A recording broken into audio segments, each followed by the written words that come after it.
thing we have to fear is in war, fear itself. there is no substitute for victory. Let us never negotiate out of fear. We stand undivided, forever united, fighting hand in hand for the liberty we've earned, for glory and honor, for our sons and daughters, ever mindful of the lessons we've learned. Let the torch of freedom burn.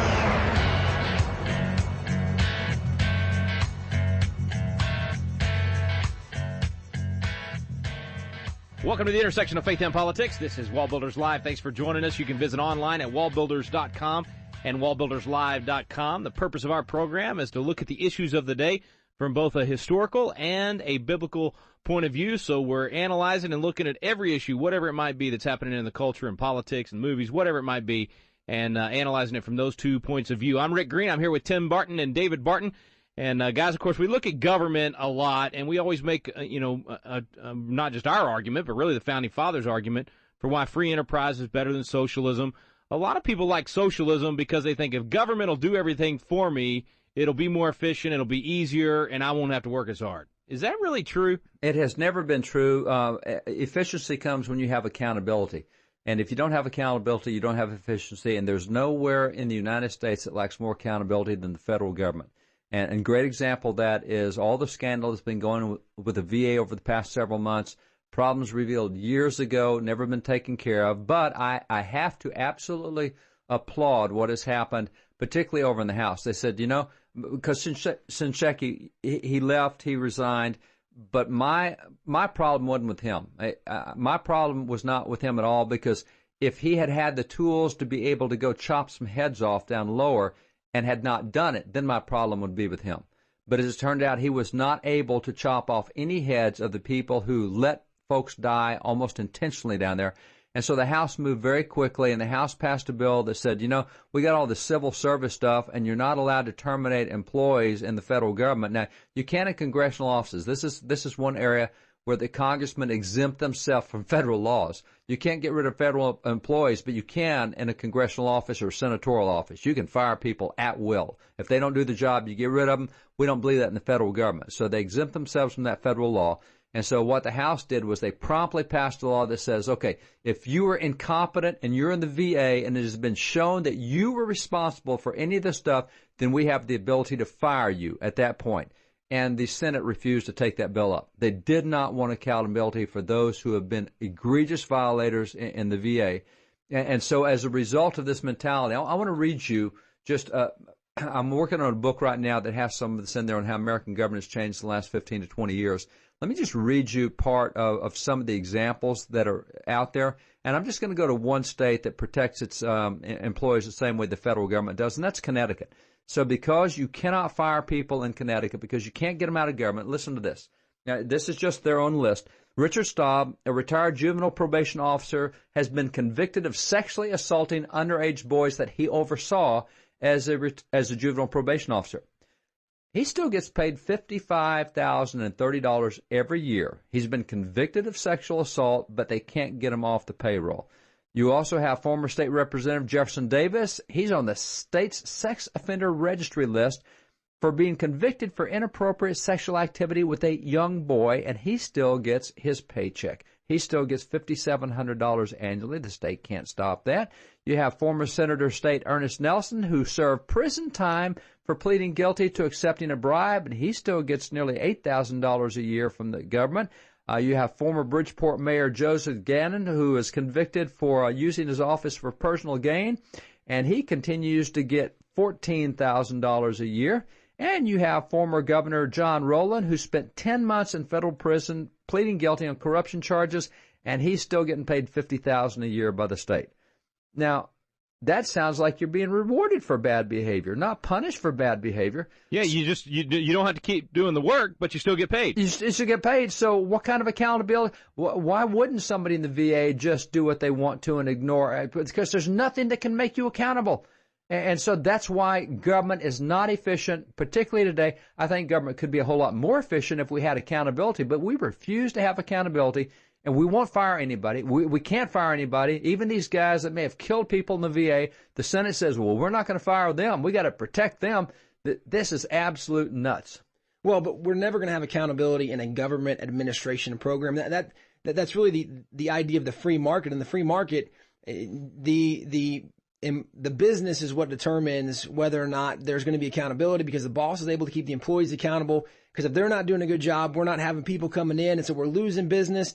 And well, in a government system, they're taxing us, so they're getting our money no matter if they do a good job or not. So there can never be an accountability in the way the system is set up. Yeah, they have no incentive at all. Where private business, that's exactly right. Private business has an incentive to build in accountability and do a good job for the customer. Government has no incentive whatsoever. So we're just going to continue to see this kind of nonsense. Well, one of the people who is the best in the world that we know of on talking about this and why government will always be inefficient as long as there's not accountability is Congressman Bob McEwen. Former Congressman McEwen, we have him very regularly, nearly every year at the WallBuilders Legislators Conference. He's always one of our most popular speakers. We actually take those presentations he does there. We play it on WallBuilders Live. They're really popular presentations, podcasts when we do it. So Congressman Bob McEwen to comment on the inefficiency. And by the way, we have a great example for him, because you look in Missouri, and in the state of Missouri, they paid billions from the federal government to implement Obamacare, and it turns out the employees there who received billions did zero, zilch, nada, nothing, and still got paid. That's not quite true. They did play a lot of games. Well, that's you're right. They did play Pictionary. I would allow someone to pay me billions to play games. That's right. You could do that. That's better than welfare, because on welfare at least you're supposed to sign up to work. So if you get on Obamacare government payroll to implement Obamacare, you don't have to do anything. That's embarrassing. Right. That's embarrassing. It is, and it could be that they actually got pretty good at Pictionary and some of these games. So it might be a good investment. I mean, they may go win some Pictionary tournaments. The U.S. federal government American Pictionary team. I love this. Back in a moment. Stay with us. Congressman Bob McEwen will be with us when we return on WallBuilders Live.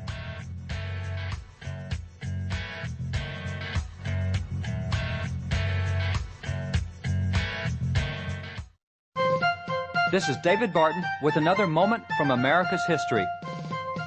In the minds of many today, government is a purely secular institution and is not in any way to be joined to religious principles. The result is that too often our public policies are now enacted without any consideration of their spiritual consequences. However, the Founding Fathers believed that even a political act should always be examined from a spiritual viewpoint.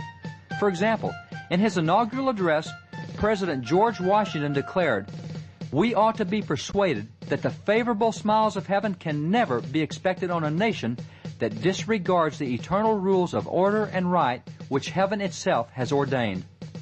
President George Washington believed that the blessings of heaven would reside on this nation only so long as its national policies embraced godly standards.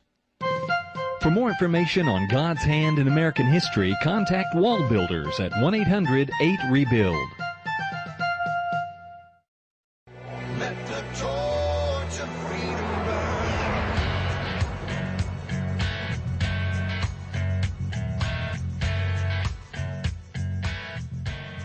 Welcome back. Thanks for staying with us here on WallBuilders Live. Our guest today, our good friend Congressman Bob McEwen. Always good to have you, sir. Thanks for coming back. My honor to be with you, is my always. I don't think there's a topic I would not want to know your opinion on, Congressman, but this one I know you're going to have fun with today. This one is crazy. These guys out of this Missouri facility, $1.2 billion we paid to process Obamacare applications, but they say they just sat around and did nothing. Our government dollars at work, Congressman. How do you feel about that? And to make matters worse, is to a foreign country. So not only did they spend $1 billion, and I'll stop and hesitate, people try to get that through their heads, somewhere in excess of $800 million to do a website. Took them over 38 months. Just to put us in context, we were attacked December 7th, 1941. We have the 17th largest army in the world. We have an army smaller than Romania. We lose a third of our battleships. We are attacked by the Japanese. We go from a standing start to 38 months later, having made more ships, more planes, more tanks than the rest of the world combined. We defeat all of Nazi Europe that is occupied from the Russian border all the way to the Atlantic. We defeat all of those countries, which include Hungary and Germany and France and Italy and all the nations that are occupied by the Nazis. We clear, starting in the Philippines, march north all the way through China and Japan, defeat Imperial Japan, all in less time than these folks try to put together a billion-dollar website. Now, having chosen a Canadian company to do the website, we now, in just one example, pay all of this money to a British firm to supposedly process Obamacare vouchers. Now, here's the point. The fact is that when free enterprise rewards good behavior, and it punishes bad behavior. So if you're in business and you're wasting money, you go out of business. Government doesn't have those constraints. Why? Because there's no reward for good behavior. And so this contract, this in excess of $1 billion contract, for these people to sit around and do nothing, was not the person who signed the contract. They got no benefit from it. They're just government bureaucrats. It's not their money. So they signed the contract with this foreign entity to come in and hand over our money. Hand over our money. And socialism just simply does not work. That's all there is to it. And only when there's a reward. If that is a local hospital and they're wasting $1 billion, rest assured, everyone involved, the doctors, the nurses, the hospital board, the neighborhood would say, why are you throwing this money away? But when you don't have private ownership, you have government ownership, there is no penalty for wasting money. That's why any place on the planet, in any topic of discussion, socialism always fails. Well, I loved your comparison to the fact that we couldn't even build a website with as much money or more and less time, or more time than we ended up winning World War II. But I'm just wondering, all those things you just described that happened in World War II, I don't see how all of that happened without some flowery speeches that said, yes, we can. How did they pull that off? Yes, and then people say, well, they always talk about the Defense Department. Well, now that's government. Well, let me just tell you about that. It's the least government-run operation. Why? Because there is full accountability. There's no union contracts. There's absolute performance. And the second you don't perform, you either get fired or you get killed. And so that's a whole different operation. That's why the military is able to function, because they're people who are volunteers. They're there because they choose to serve their country, and therefore the military functions. Now, you can't, they say, well, they can also run health care. No, they can't. You can see that once VA, the Veterans Administration, they say we get rewarded for not performing. If we have those veterans sitting there, or just the interview that I saw, or article I read yesterday, where this fellow is yelling all night long in severe pain, and so they muffle the door. They close the door and muffle the door. Now, there isn't a private hospital. There isn't a private doctor in the world that would do that to their patient. But when you're under socialism, where government, where you get paid the same whether you help him or not, then you have this mistreatment that takes place. And it's not unique. It happens every place all over the world. That's why we have the finest healthcare system in the world, and people want to come from all over the planet to come here. Now, we have those that are desirous of undoing it with Obamacare, to take that model, the model that has been a failure in the VA, and take that model. Now we have this example that you mentioned here, $1.2 billion that people sit around and do nothing, not to help patients, not to assist the injured, but this drain off because they're taking that government Obamacare model and applying it to the finest healthcare system in the world, and we're just beginning to see over the edge as to what happens when socialism takes over an entire department. And it seems like if it fails with the Department of Defense, if it fails even with the VA, where of all places, I mean, both sides, Republican, Democrat, everybody's willing to spend whatever money necessary on our veterans. If it fails there, obviously it's going to fail in the greater market, right? Yep, because the reason that VA operates as well as it does is that there are many, many, many, many very dedicated people that just work long hours, and doctors that work for no pay and all the rest to shore up the VA system because it's helping our veterans. When you just turn this entire system over, well, we just have an example. We have an example where somebody spends $1.2 billion for girls to sit around and compare the style of their Yeah, their scarves and everything else, just ridiculous. It's an embarrassment to the entire country. We got to take a very quick break. Our guest today is Congressman Bob McEwen. We're talking about this obscene waste of money at this Missouri facility where $1.2 billion was awarded to process Obamacare applications, and they sat around and did nothing. They tell us now that they just, quote, did nothing, absolutely nothing, played Pictionary, 20 questions, and created other games. It's embarrassing. Got to take a quick break. It's the failure of socialism is what it is. Back in a moment on WallBuilders Live.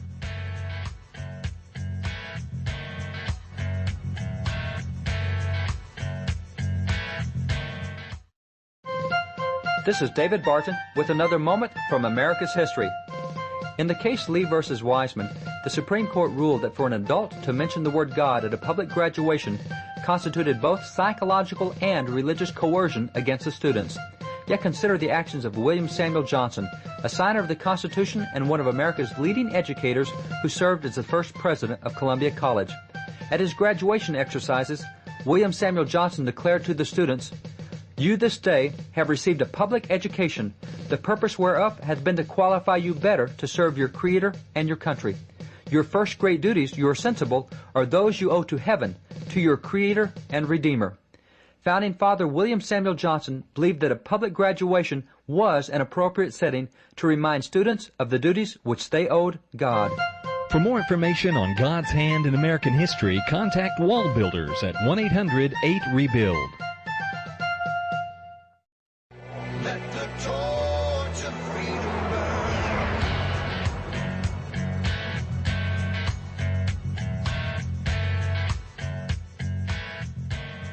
Welcome back. Thanks for staying with us here on WallBuilders Live. Congressman Bob McEwen, our guest today. We're talking about the failure of socialism.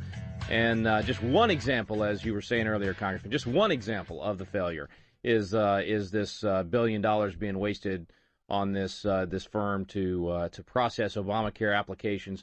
We understand the employees are saying now that all they did was sit around and play Pictionary, 20 questions, create other games, and talk about how cute each other's clothing was. So is this the wake-up call for Americans that have bought the lie about socialism and thinking it's going to feel good? Are they finally going to see in real life it does not work? You cannot use government to do these private. Are they beginning to change their attitudes about this when they see these reports?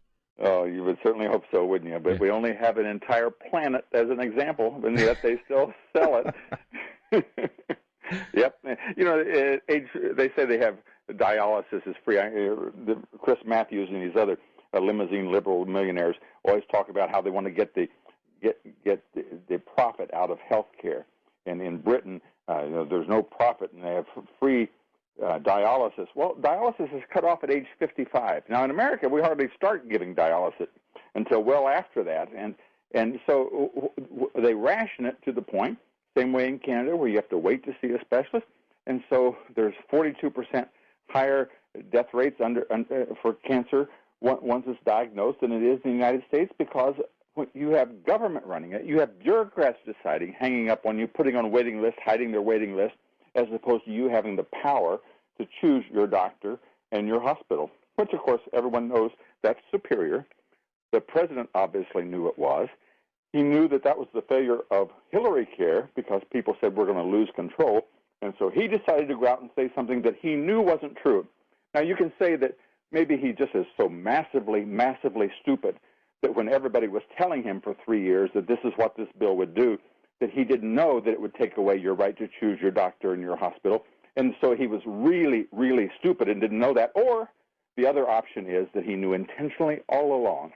And when he said you will still be able to choose your doctor and your hospital, period, that he knew he was not telling the truth. Those are the two options, because he knew unless he sold that lie, people would not be able to pass it through the Congress. And once they passed it, the freedom was taken away, then it's harder to reverse. Is this playing into their hands in terms of the abysmal failure and people getting kicked off, cut from their insurance and all that? Are they going to now come back and say, see, it really does need to be a pure one-payer system because we tried this complicated method of free enterprise and government control? That's exactly correct. We need to just get rid of these private guys. And so what they do is they make the regulations so high that you have to provide, if you're 75 years old, you have to pay for prenatal dental care. and all of these other obligations to drive up the cost so high that they'll say, oh, it's so high the government has to take it over. That's exactly what he's doing. Man, how do we stop that? I mean, is it that the Republicans have got to promote and really show that there is a better way, and they're just not doing that yet? Is that the only thing that's going to turn the tide here?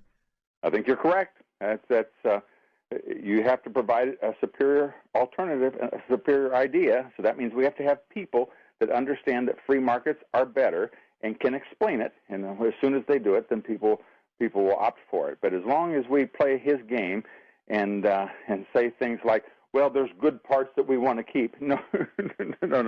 When you're putting poison in an aquarium, there's no good parts to it. And when you undo free enterprise and competition that gives us the greatest healthcare system in the world, now the prices are fouled up because we have government interference in 60% of the marketplace already. Government's paying for everybody over 65. Government's paying for VA. Government's forcing the obligations. If we could write this thing so that people knew exactly what it was going to cost, what the hospital performance were, all of that was available to them, and we could buy insurance in any place at any time, just like we do that little gecko that says, I'll sell you a little more coverage for a little less cost. If every time we turned on the TV there was an insurance company that said, we'll give you better coverage at superior service, why, this thing could write itself in 30 days. But as long as we have these restrictions, the government says no one can, there's no deduction for purchase of health care unless you're in a consortium of your business. You have somebody else buying it for you. He can only buy it from one or two sources in each state. He can't buy it across state lines. All the other things that government has fouled this thing up.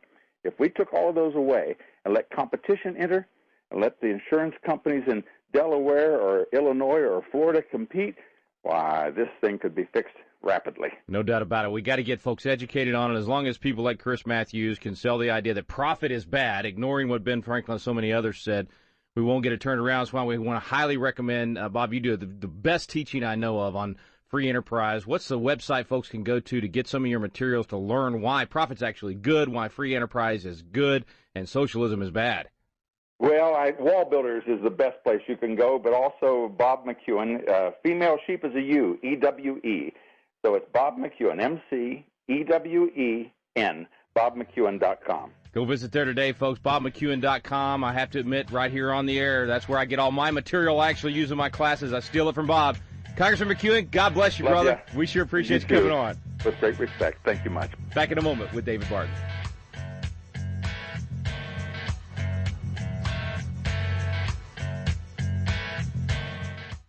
The federal government is, without question, out of control in its growth outside of its limited jurisdiction as defined by our founding fathers. The question is, how do we get them back in check? How do we get our government back into its proper jurisdictional responsibilities? Well, some people are proposing a convention of states. It's something found in Article 5 of the Constitution, and I've heard good people on both sides of this. Some talking about how great it would be and how it could help to get the federal government in check.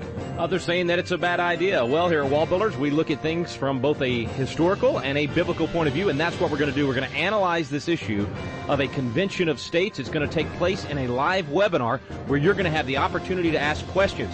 Join us on June 19th, the evening of June 19th at 8 o'clock Central Time. That's going to be 6 on the West Coast, 9 on the East Coast. Join us in this live webinar where you can ask questions, and we'll be discussing this issue of a convention of states. You can find out more information right now, and you can register for the webinar at wallbuilderslive.com. Let the torch of freedom burn.